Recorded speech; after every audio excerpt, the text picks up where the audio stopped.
So, to fix the problem we had before, which was we actually had some wrong data and some missing data. Okay, so let's say I'm clearing up my nodes over here and we don't have that jump we had on the previous part. So here's what I did for that. I'm going to, on my world, on my update chunk data. Okay, this stays the same, but we kind of need to pass a few more data, which is on the chunk. We are passing chunk X, chunk Y, chunk Z inside the mesh data. These are important because everything is calculated based off of that. And then we also need to calculate the origin, which in this case, because we have the position of the chunk, we want the original position of the chunk, not where it's placed right now inside our world, okay? Because it might be a negative value, it might be somewhere, whatever. We don't want that, we want the original. How we calculate the original is basically take the original address, the address it has on the grid, and do the calculations again, which basically means multiplying again the X and the Z by our chunk's length, and multiplying that again with the chunk and the height with the chunk size Y. And this gives us the origin, the original, well, the origin of the mesh data.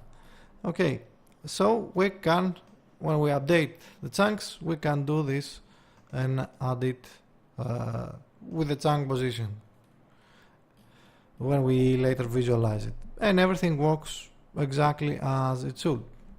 Okay, let's save, and I believe, yeah, that's pretty much the only thing I had to change, to be honest. Everything else just stayed the same. And when we hit play now, doesn't matter if we remove, if we add the calculations, everything just, okay, works exactly as it should. Keep in mind that this doesn't actually update the height map, and we don't necessarily need the height map for anything else other than the simulations we did. Or, you know, we might need to be changing a few, or if we want to be running simulations on our world, maybe on a different thread, of course probably much lower, then we can do this on a second thread. But yeah, okay, you can see now that everything we have works exactly as it's supposed to.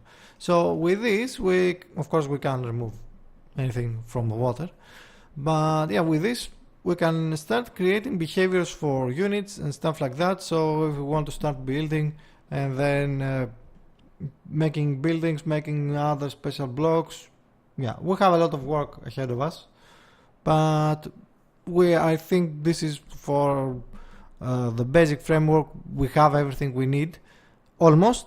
We still have to fix the holes we have over here. Anyway, this was just a quick fix for all this. So on the next part we're going to take care of these holes. So I'll see you on the next one. Don't forget, like, subscribe, Patreon and all those things. I'll see you on the next one.